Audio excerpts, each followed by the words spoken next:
Another day with the Goods Fam, and today hindi namin kasama yung kids. And medyo nabing busy kami lately because our Lola Buhay passed away. And galing pala kami sa condo, tinulungan namin mag-transfer si Kay. And dahil traffic dito sa may Pasay area, we decided na mag-dinner na lang muna dito sa may Ayala Malls Bay. Ito yung isa sa mga kinakainan na namin na very affordable and yet worth it naman talaga siya.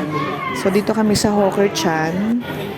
So yan, we ordered, syempre yung favorite namin na wonton noodles. And kay Ayan yung poached boneless chicken. And yung sa akin naman is sweet chili fish fillet.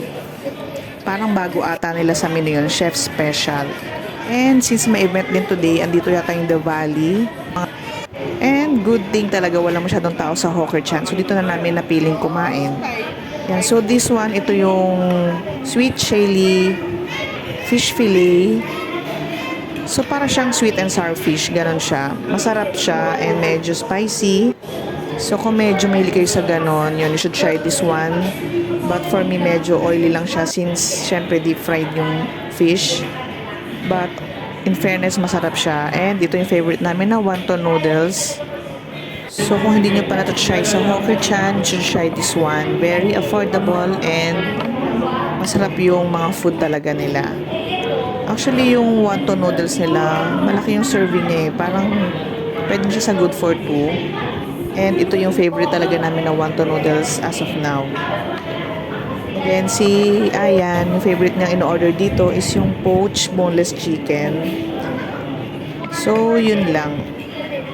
So, papalipas lang kami for a few hours since ang traffic sa labas. Ayaw namin maipit sa traffic. And yun, bihira lang kami makalabas ni Ayan since nasa Pampanga siya and nandito muna kami sa Manila for now.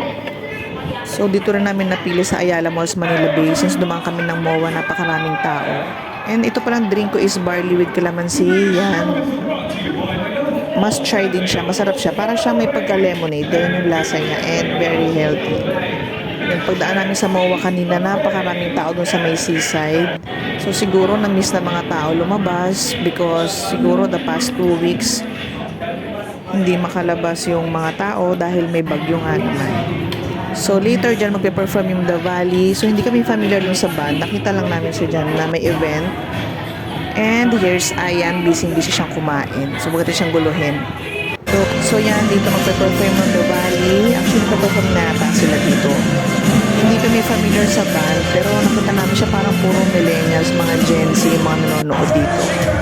And syempre, makikinood na rin kami habang nagpapalipas kami ng oras. So yan guys. So sa mga fans ng The Valley, enjoy watching. Although hindi kami familiar sa The Valley, in fairness, pinakinggan namin ng mga songs sila and ang ganda. Parang siya may pagka-Lenny.